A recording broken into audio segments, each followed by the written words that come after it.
Right, hello.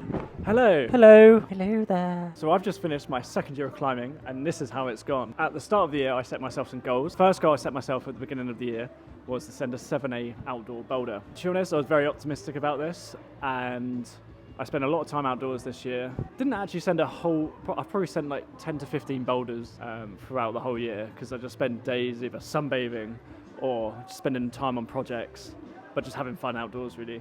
But I sent about 7 or 8 7As, and I also got a 7A plus, which suited my style, which I'm really happy about. I mainly climbed down in Portland, Southern Sandstone, like Stone Farm Rocks and Harrison's Rocks and Bowls. And also, me and Hannah took one trip down to Snowdonia, where I climbed one boulder and smashed my face up. The next goal I set myself was an indoor 7A plus boulder, a V7 if you're not familiar with font grading. So this time last year I was getting a lot of 7As. I was getting close with some 7A pluses if they suited my style, and within 2 months, so by February, March, I started ticking off 7A pluses. I've probably done over 30 plus of them, so it's not just dynamic style, it's also crimps as well. Which I'm really, really happy with. Obviously, I don't get every single 7A plus that I walk into a gym, but sometimes I can flash them. Sometimes I can get them 2 or 3 times, and sometimes I really have to work a lot for them, depending on the styles. And obviously, grading is very subjective. So one gym might be stiffer than the other according to that setter, but then it might not be to the climber, if that makes sense. So does that make me a V7 climber? Probably not. I wouldn't confidently say that I'm a V7 climber. I would say I'm a V6 climber. I feel like I'm not confident enough in myself to walk into a gym and have the climbing brain to process reading routes and working on particular moves and things. But I'm making progress. I feel like I'm pretty close to it, but I've still got a lot of technique to sort out.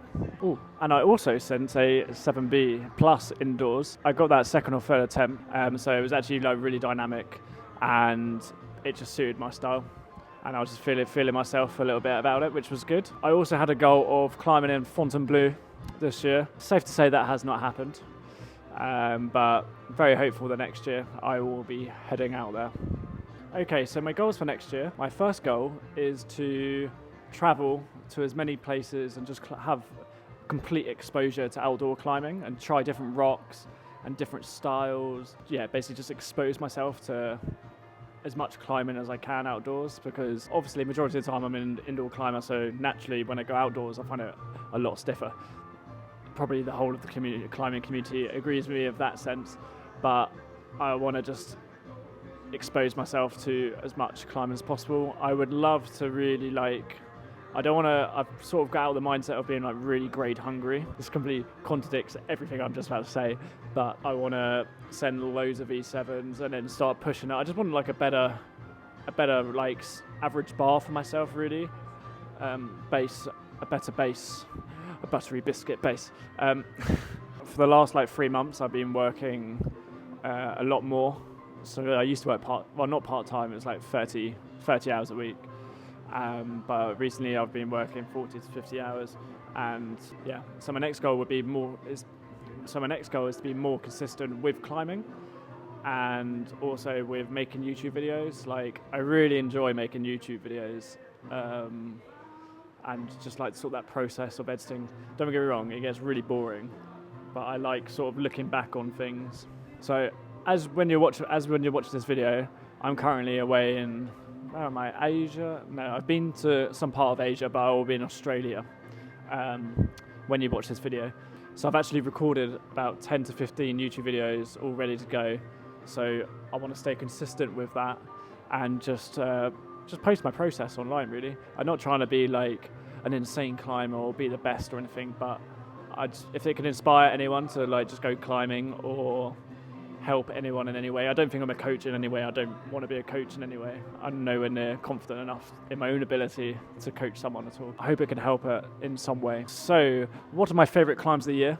I'll do one indoor and one outdoor. So my favourite indoor climb was this orange dynamic climb set by Hannah. Where is she? She's lurking around here somewhere. There she is. Why do you look so creepy? So thank you very much for setting that boulder. So I spent about 2 weeks every session on this one move, which was like really, really hard.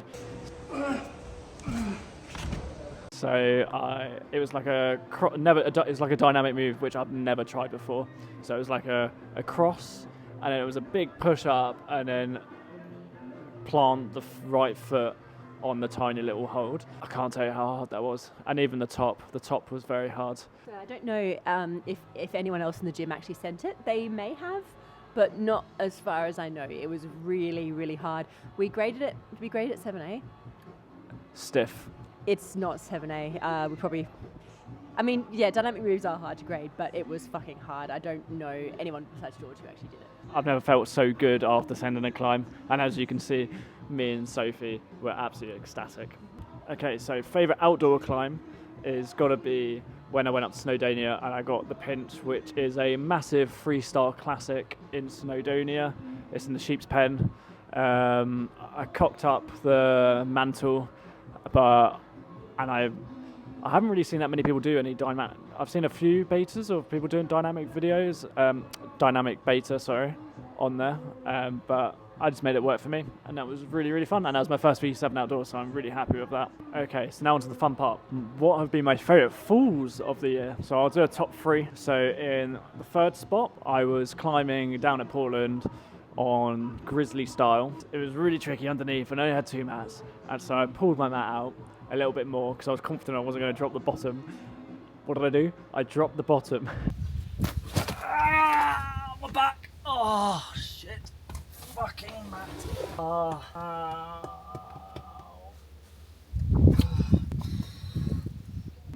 And actually landed on the sharp rock on my back, and in the video it doesn't even show anything at all. It just makes me look like a bit of a pussy. Number 2 was this custom route that I did on the mini slab.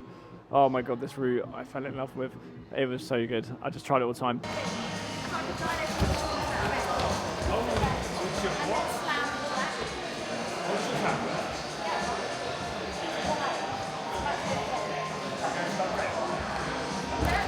But however, the last move was so tricky. I don't think there was any way of me holding onto it, and unfortunately I caught it and then barn-dawned crazy, and I flew into the corner, which I feel really bad about vandalising the gym with my rubber.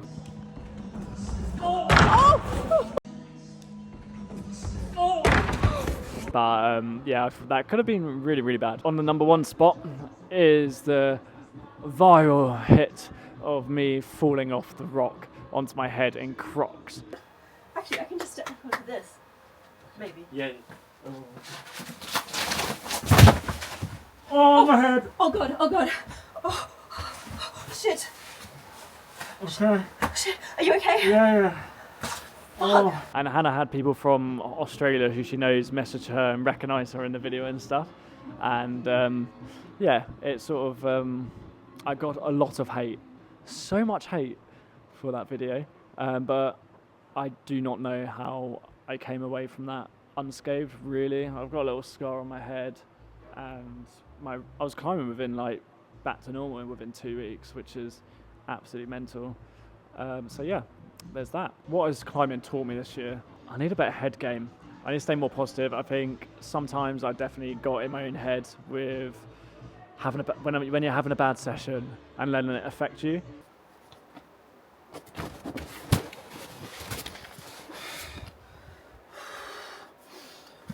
Fucking hell.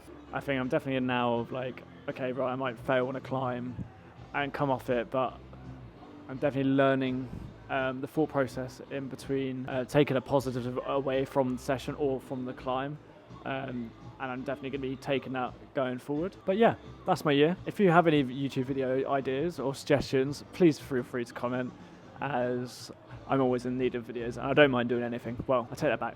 I do mind doing some things, of course. So I'll leave you with this. I really wanted to make a video of all the drone footage I took this year while on climbing trips. So here we are. And the song is sang by Venus. So go give her a follow. She's a really talented singer and climber.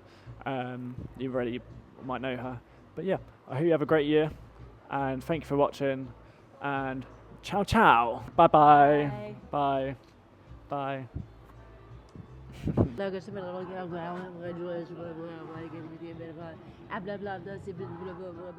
seen the world lit up as my stage now. I know, George sport climbing doesn't happen. Channeling angels in the new age now. Hot summer days, rock and roll, the way you play for me at your show. All the ways I got to know your pretty face and electric soul. I don't know what to do. I'll have another sleep and then I will think about it. Will you still love me when I'm no longer young and beautiful? Will you still love me when I am nothing but my aching soul? I know you will, I know you will, I know that you will.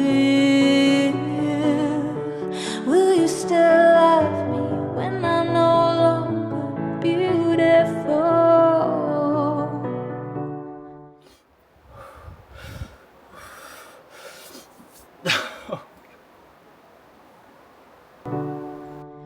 Dear Lord, when I get to heaven, please let me bring my man. When he's there, tell me that you'll let him in.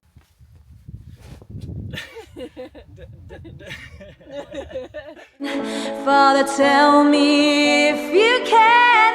All that grace, all that body, all that face makes me wanna party. He's my sun, he makes me shine like diamonds. I'm gonna go to hospital, so... Will you still love me when I'm no longer young and beautiful? I'll give you a very, very brief description of how to climb it. But there's an... Oh my... Okay. Will you still love me when I got nothing but my aching soul? I know you will, I know you will, I know that you will.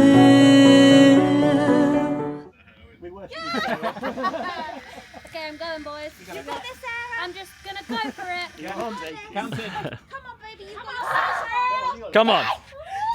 Whoa! Will you still love me when I'm no